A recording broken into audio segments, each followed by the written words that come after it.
قم یکی از شهرهای کهن در مرکز ایران به دلیل قرار گرفتن در مسیرهای مهم بازرگانی و ارتباطی همواره شهری پر رونق و پر رفت آمد و مؤثر در تجارت و فرهنگ بوده است. از گذشته‌های دور یک جامعه یهودی در این شهر سکونت داشت که با توجه به روایت‌های شفاهی پس از تبعید بابلی و از مسیر جنوب شرق ایران امروز وارد کشور شدند و در مناطق مرکزی ایران جای گرفتند.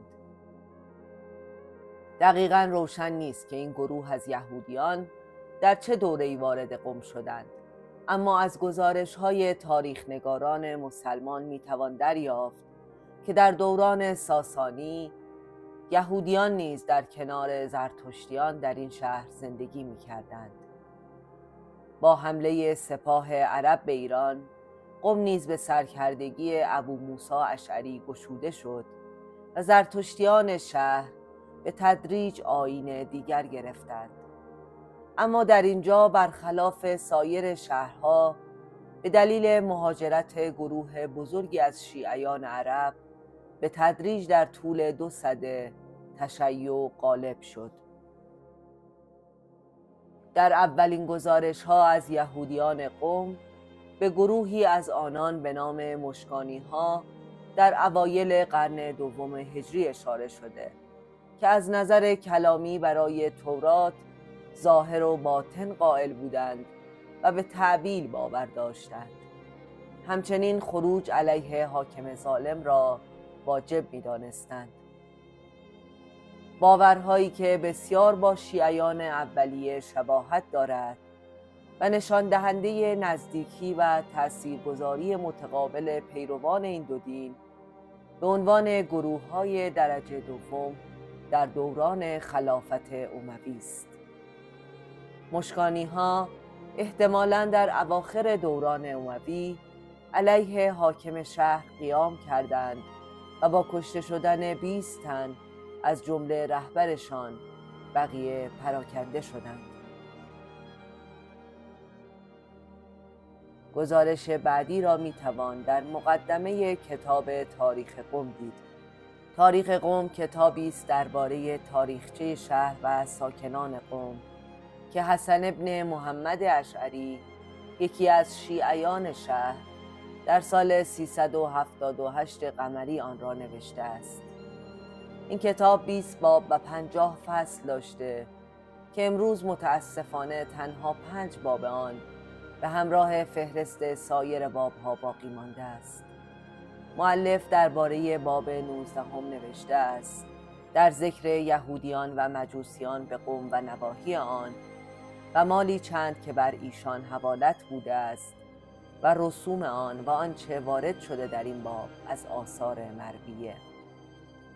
همین جمله نشان می‌دهد که در قرن 4 هجری جامعه یهود در قم و اطراف قم ساکن بودند، جزیه می‌پرداختند و رسوم آنها و احتمالاً نکاتی تاریخی درباره سرگذشتشان برای نویسنده تاریخ قم قابل شناسایی بوده است.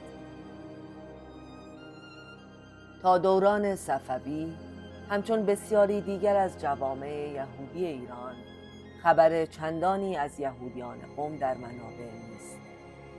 میتوان حدس زد که در این زمان با اجرای قوانین محدودیت‌زا علیه غیر مسلمانان و اهمیت ویژه‌ای که شهر قم به لحاظ مذهبی برای صفویان داشت، به تدریج از این جامعه به دیگر شهرها مهاجرت کردند. تاورنیه که یهودیان قم را دیده بود، بدون اشاره به شمار آنها از پیوند ویژه‌شان با یهودیان کاشان و اصفهان سخن گفته است.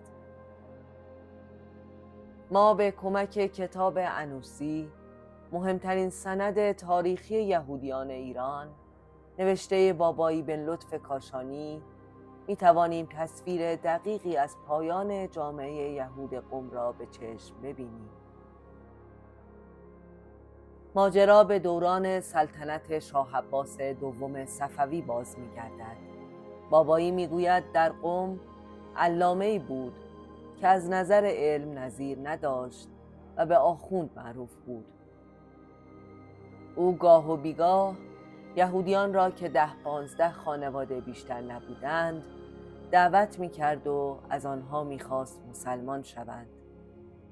اما یهودیان توجهی به او نداشتند تا آنکه او در قم به مقام و منصبی دست یافت و همزمان محمد بیک به وزارت شاه عباس دوم رسید و حکم معروفش در اجبار یهودیان کشور به گروش به اسلام را صادر کرد.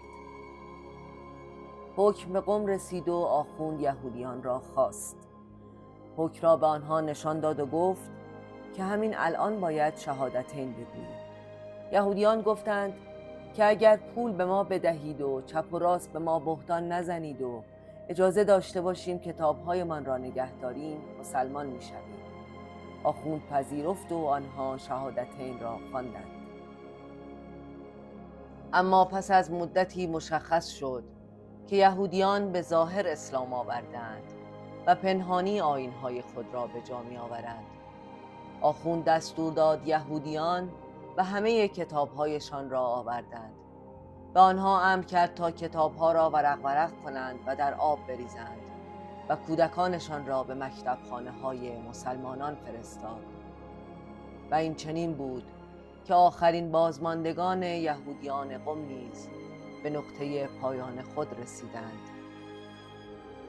اگرچه حکم محمد بیک پس از 6 سال لغو شد و بسیاری از یهودیان کشور توانستند به دین خود بازگردند، اما در شهرهایی مانند قم که جمع کوچکی از یهودیان باقی مانده بودند دیگر امکانی برای بازگشتشان وجود نداشت.